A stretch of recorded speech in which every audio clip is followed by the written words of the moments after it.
ఒకప్పుడు రోజులు ఎలా ఉండేవంటే తల్లి తండ్రి కూలీ నాలి చేసుకునేవాళ్ళు, పిల్లలు మాత్రం డాక్టర్లు, ఇంజనీర్లు, లాయర్లుగా తయారయ్యేవాళ్ళు.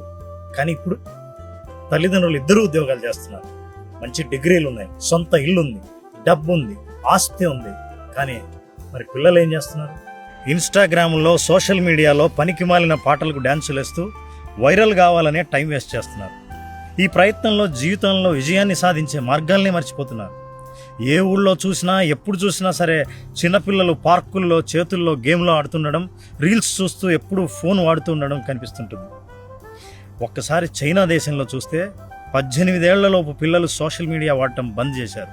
ఆ వయసులో శారీరక వ్యాయామం, కోడింగ్, ఆర్టిఫిషియల్ ఇంటెలిజెన్స్ వంటివి నేర్చుకుంటున్నారు.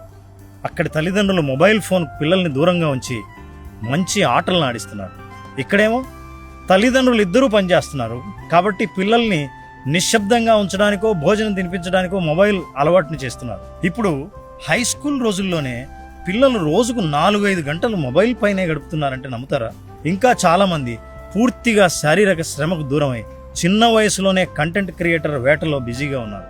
ఇక్కడి చర్చ ఏ దేశం గొప్పది అన్నది కాదు, పిల్లల్ని మొబైల్ నుంచి దూరం చేయడం, రీల్ జీవితం కంటే రియల్ జీవితం గొప్పతనాన్ని చెప్పడం, మొబైల్లో కంటే మైదానంలో గడపాల్సిన అవసరం గురించి చెప్పడం.